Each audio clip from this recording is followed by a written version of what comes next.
الرحیم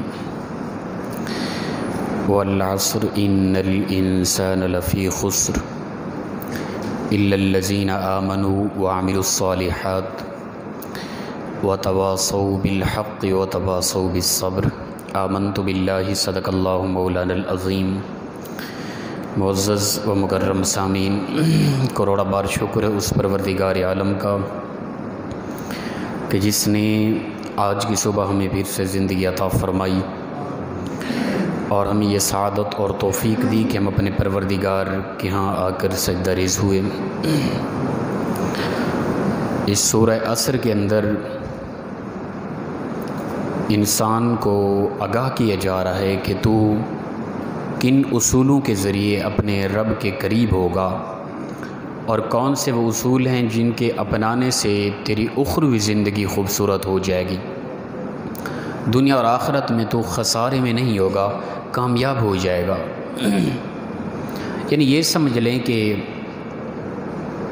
اس صورت کے اندر چند الفاظوں میں پورا اسلام بیان کر دیا گیا ہے۔ اگر کوئی بندہ اسی صورت کی طرف متوجہ ہو کے اسی پر محض عمل شروع کر دے تو دنیا و آخرت میں وہ کامیاب ہو گیا ہے۔ اللہ تعالیٰ فرماتا ہے والعصر، قسم ہے مجھے زمانے کی۔ عصر ویسے عام طور پہ اس کا لغوی معنی ہو رہا ہے زمانہ، تو مفسرین کے مختلف اقوال ہیں، تفاسیر کی گئی ہیں۔ بعض نے کہا کہ عصر زمانے سے مراد زمانہ مصطفیٰ صلی اللہ علیہ وسلم ہے، یعنی رسول اللہ صلی اللہ علیہ وسلم کا جو دور تھا نا، سب سے بہترین دور اور بہترین لوگ رسول اللہ صلی اللہ علیہ وسلم کے دور کے ہیں۔ بہترین دور بھی وہی ہے اور سب سے بہترین لوگ بھی وہی ہے امت کے اندر، صحابہ کرام۔ تو فرمایا محبوب صلی اللہ تعالی علیہ وآلہ وسلم، قسم ہے مجھے تیرے اس زمانے کی، اس مقدس زمانے کی، کائنات کے اندر جو بہترین زمانہ گزر رہا ہے اس کی قسم ہے۔ اور بعض فرماتے ہیں کہ اس سے مراد، عصر سے مراد وقت عصر ہے، ٹھیک ہے نا، جب سورج غروب ہو رہا ہوتا ہے نا وہ وقت عصر۔ پھر آگے بیان کیا جا رہا ہے کہ تمام لوگ خسارے میں ہیں، ہر انسان خسارے میں ہے، ٹھیک ہے نا۔ دراصل اس سے اشارہ یہ دیا جا رہا ہے کہ سورج طلوع ہوا تھا، اشراق کا وقت، چاش کا وقت، اور پھر سورج کی جوانی تھی، اب سورج ڈوب رہا ہے۔ تو اس سے اشارہ یہ دیا جا رہا ہے کہ عصر کی قسم، اس لمحے کی قسم، اس وقت کی کہ اب اتنا بڑا سورج پوری کائنات کو روشنی دینے والا وہ بھی ڈوب رہا ہے۔ اے انسان، تو اگر ان آنے والی باتوں پہ عمل نہیں کرے گا تو خسارے میں ہے۔ سورج اتنا بڑی مخلوق کو دیکھ لے کہ وہ جب طلوع ہوا تھا پوری کائنات منور ہو گئی تھی، اب وہ بھی ڈوب رہا ہے، اس سے تو سبق حاصل کر لے۔ والعصر فرمایا قسم ہے، اس کے علاوہ بھی کئی محدثین، اپنا مفسرین نے اس کی تفاسیر کی ہیں، مختلف اقوال ہیں۔ فرمایا قسم ہے مجھے زمانہ کی، ان الانسان لفی خسر، بے شک ہر انسان خسارے میں ہے، ہر انسان گھاٹے میں ہے۔ بات ہی ختم کر دی، کوئی بھی ایسا انسان نہیں جو خسارے میں، گھاٹے میں نہ ہو، ہر انسان خسارے میں جا رہا ہے۔ مطلقاً کہہ دیا، کسی کو بھی نہ چھوڑا کہ کون ہے جو خسارے میں نہیں ہے، یہاں پہ مطلقاً کہہ دیا کہ ان الانسان لفی خسر، بے شک ہر انسان گھاٹے میں ہے، خسارے میں ہے، نقصان میں ہے۔ الا الذین آمنوا وعملوا الصالحات، آگے مستثنیٰ کر دیا کن لوگوں کو؟ فرمایا وہ لوگ جو ایمان لائے، ٹھیک ہے نا، جو خسارے میں نہیں ہیں ان کے لیے سب سے پہلی شرط ایمان ہے۔ ایمان نہیں ہے تو یقیناً پھر وہ ہر حالت میں خسارے، پہلی شرط ہی نہیں پائی جا رہی، ٹھیک ہے نا۔ دنیا اور آخرت کی کامیابی کی یہ 4 شرائط اللہ تعالی نے رکھی ہے، یہ نہیں پائی جا رہی تو وہ انسان خسارے میں ہے، چاہے وہ بڑا آدمی ہے، ظاہراً دولت مند ہے، اسے عزت ملی ہے، اسے شہرت ملی ہے، اسے حسن ملا ہے، اسے علم ملا ہے، اسے بہت بڑا وقار ملا ہے، کچھ بھی وہ کامیاب نہیں ہے، وہ خسارے میں ہے، چاہے جتنا بھی اسے عزتیں ملتی رہیں دنیا کے اندر۔ یہ 4 شرطوں کا ہونا ضروری ہے۔ سب سے پہلی شرط ایمان والا ہو. ایمان لانا یہ سب سے پہلی شرط ہے. اور ہم تو ہر سانس میں اللہ کا کروڑ بار شکر کریں نا، ساری زندگی میں کرتے رہیں، تب بھی ہم اس کا شکر ادا نہیں کر سکتے. اس نے تو ہمیں ایمان کی عظیم دولت عطا کی ہے نا. ہم مومن تو ہیں نا الحمدللہ. اگلی شرط فرمایا وعاملوا الصالحات، نیک اعمال. ایمان ساتھ نیک اعمال. نیک اعمال کسے کہتے ہیں؟ وہ عمل جو اللہ نے حکم دیا بھئی یہ کرنا ہے. وہ جتنے بھی اعمال ہیں اللہ کے احکام پر عمل کرنا، اسے نیک اعمال کہتے ہیں. تو اس معاملے میں ممکن ہے ہم کمزور ہوں. دوسری شرط میں، پہلی شرط ٹھیک ہے، ہم مومن ہیں، ایمان والے ہیں، ہم وہ سب کچھ مانتے ہیں جو اللہ اور اس کا رسول کہتا ہے، وہ مانتے ہیں، ٹھیک ہے نا. ایک ہے ماننا، نظریہ رکھنا، اعتقاد رکھنا. دوسرا ہے ان کو مان کر پھر اسی طرح کرنا، یہ ہے عمل. اس میں ہم کمزور ہیں، کرتے ہیں پر کمزور ہیں. دوسری شرط ہمارے اندر کمزور پائی جا رہی ہے. آمنو، ایمان لائے، وعملوا الصالحات، نیک اعمال کیے. دو شرطیں. تیسرا وتواصوا بالحق، حق کی تاکید کرتے ہیں. ہر ایک کو یہی کہتے ہیں کہ حق پہ ڈٹے رہو، جو حق بات ہے اسے کھل کے کرو، ٹھیک ہے نا. اس میں تو انتہائی کمزوری ہے نا. یہاں بٹھایا گیا ہمیں اس لیے کہ یہاں بیٹھ کے اسلام کی حقیقت سے آگاہ کیا جائے. پھر حق بولنے نہیں دیا جا رہا. نہیں جی حالات ٹھیک نہیں، یہ بات نہ کریں، یہ بات نہ کریں، یہ بات نہ کریں.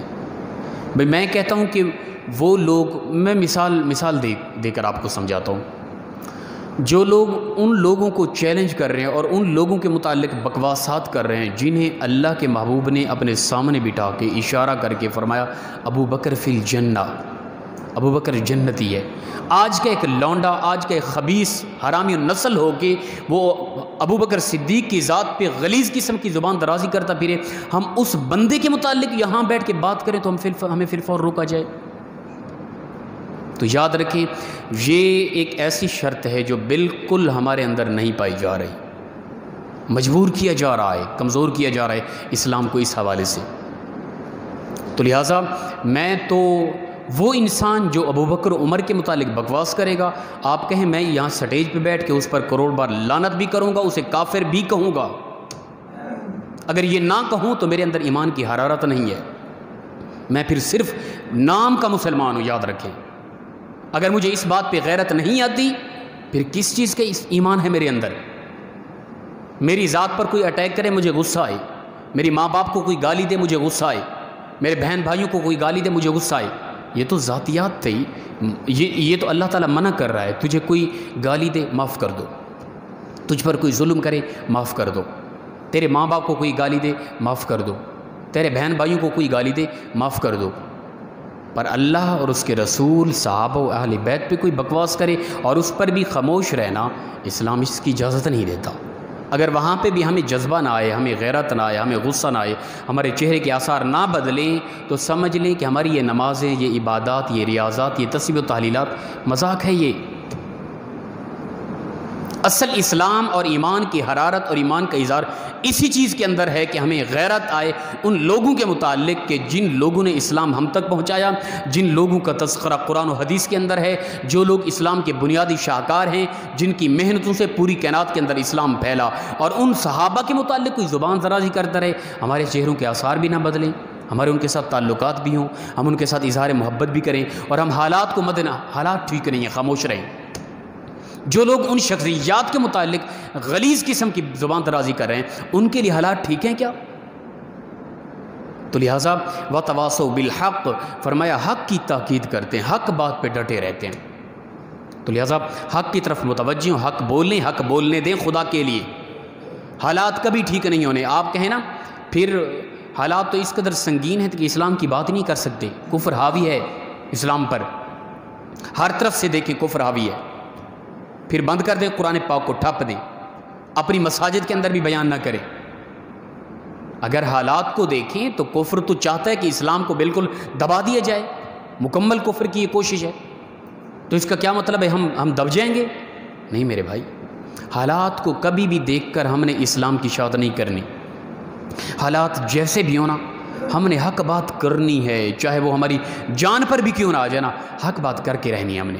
تو یہ تیسری شرط ہے ایمان والے کے لیے، اس بندے کے لیے جو دنیا اور آخرت میں کامیاب ہے نا. فرمایا ہر انسان خسارے میں ہے، ہر انسان گھاٹے میں ہے، ہر انسان نقصان میں ہے، سوائے ان لوگوں کے جو ایمان لائے، نیک اعمال کیے، حق بات پر ڈٹے رہے، حق بات کی تاکید کی اور تائید کی حق بات کی. تیسرا فرمایا وتواصوا بالصبر، صبر کی وصیت کی. اب یہاں پہ ایک اعتراض اٹھے، ممکن ہے کہ پچھلی بات ہو رہی ہے، حضرت آپ تو بے صبری کر رہے ہیں. صبر کریں نا، جو بکواسات کر رہے ہیں ان کی باتیں سنیں، صبر کریں. صبر اس چیز کا نام نہیں ہے. اگر یہ کوئی معنی کرتا ہے صبر کا، وہ غلط معنی کر رہا ہے. صبر کا معنی یہ جو میری ذات پہ اٹیک کر رہا ہے میں خاموش ہو جاؤں، برداشت کروں.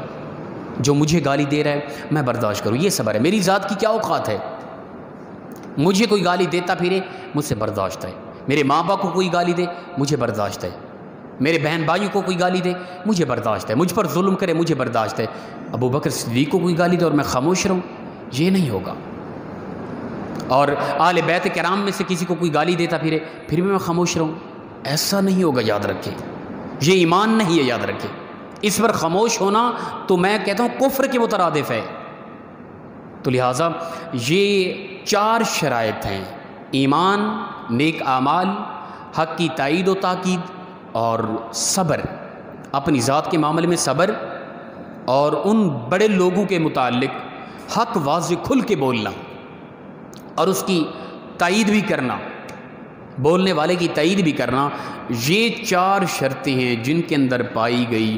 اللہ فرماتا ہے یہ لوگ ہیں جو فائدے میں ہیں ہمیشہ دنیا اور آخرت میں. چاہے وہ دنیا کے اندر ظاہراً غریب تھے، پریشان تھے، دکھ درد میں مبتلا تھے، لوگ ان پر ظلم کر رہے تھے، اسٹیج پر نہیں بولنے دیا جا رہا تھا، حکومت کا دباؤ تھا، کفر کی طرف دباؤ، کچھ بھی تھا، وہ حق بولتے رہے، حق بتاتے رہے، حق کی تائید کی، اپنی ذات کے متعلق جو بھی ظلم و ستم ہوتے رہے صبر کرتے رہے. یہی لوگ ان کے علاوہ یعنی جو ایمان لائے، نیک اعمال کیے، حق پر ڈٹے رہے، صبر کیا، اپنی ذات کے متعلق صبر کی وصیت کی، حق کی وصیت کرتے رہے، یہی لوگ ہیں. ان کے علاوہ تمام کے تمام لوگ خسارے میں ہیں، گھاٹے میں اور نقصان میں ہیں. اب ہم دیکھ لیں ہمارے اندر ایمان الحمدللہ ہے، اعمال میں ہم کمزور ہیں. حق معاملے کے اندر کس قدر ہم کمزور ہیں، کس قدر ہمارے اندر ڈر خوف ہے، کس قدر ہمارے اندر بزدلی ہے، اس کو چھوڑ دیں. کب تک جینا ہے اپنی ذات کے متعلق؟ اگر میں کوشش کرتا ہوں، لڑ پڑتا ہوں کسی سے، چھوٹے چھوٹے لین دین کی وجہ سے میں لا تعلقی کا اعلان کر دیتا ہوں، تو ان خبیث قسم کے، ان غلیظ قسم کے لوگوں کے متعلق بھی مجھے سوچنا چاہیے جو میرے ابو بکر اور عمر کے متعلق بکواس کرتے ہیں، جو میری امی عائشہ صدیقہ رضی اللہ تعالیٰ عنہ کے متعلق اس طرح کی زبان درازی کرتے ہیں، جو اہل بیت کرام کے متعلق زبان درازی کرتے ہیں. ان کے ساتھ بھی تھوڑا سا میرا رویہ اور میرے چہرے کے آثار بدلنے چاہیے. یہ ایک ایمان کی علامت ہے، یاد رکھیں. کچھ لوگ کہتے ہیں حضرت جذباتی نہ ہوا کریں. میں اس سے پوچھتا ہوں جو مجھے روکتا ہے بھئی اس طرح کی بات میں جذباتی بھی نہ ہو، میں اس سے پوچھتا ہوں کہ تیرے ساتھ کوئی آئے تو مثال کے طور پہ جا رہا ہے کہیں راستے میں، کسی نے آ کے 2-4 تجھے لگا دی، ماں بہن کی گالیاں دی، ٹھیک ہے نا، سواری تیری تجھ سے لے لی، سامان تیرا لے لیا اور عجیب طرح کی گالیاں دی، صبر کرے گا نا؟ خاموش کھڑا رہے گا نا؟ مسکراتا رہے گا نا؟ نہیں، انتقام لے گا. کیوں؟ میری ذات پہ، میرے ماں باپ کو، بہن بھائیوں کو گالی اور مجھ پہ ظلم و ستم. حتی الامکان کوشش کرنی ہے انتقام لینے کی. میری ذات کی اوقات کیا تھی یار؟ کوئی اسلام پر حملہ تھا، مجھے کوئی مارے یہ اسلام پہ اٹیک ہے، مجھے کوئی گالی دے اسلام کو نقصان ہو رہا ہے؟ نہیں، میری اوقات کچھ بھی نہیں جو اسلام پر اٹیک کر رہا ہے، جس پر ہماری جانیں بھی قربان تھی، ان معاملات کی طرف جو اٹیک کر رہا ہے اس کے معاملے میں روکا جا رہا ہے. نہیں، جذباتی نہیں ہونا، ٹھنڈا مزاج رکھیں، جذباتی نہیں ہونا، کرنے دے جو جس طرح کر رہا ہے. پھر جو بندہ جو میری عزت کے ساتھ جو کچھ بھی کر رہا ہے صبر کرو نا. اپنی عزت کے معاملے میں، اپنی غیرت کے معاملے میں، اپنی ذات کے معاملے میں مجھے جذبہ بھی ہے، غیرت بھی ہے، غصہ بھی ہے، آثار چہرہ بھی بدلیں.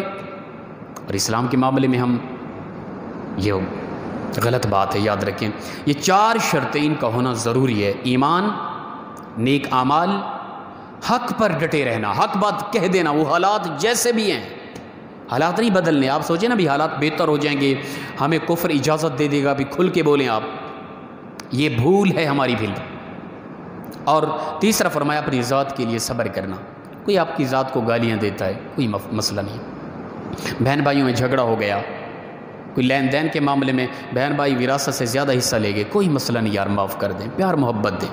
آپس میں مسلمان ہیں, مل کے رہیں, سینے سے لگائیں, پیار دیں, دکھ درد میں شریک ہوں, ایک دوسرے کے غم کو دور کریں, خوشیاں دیں ایک دوسرے کو.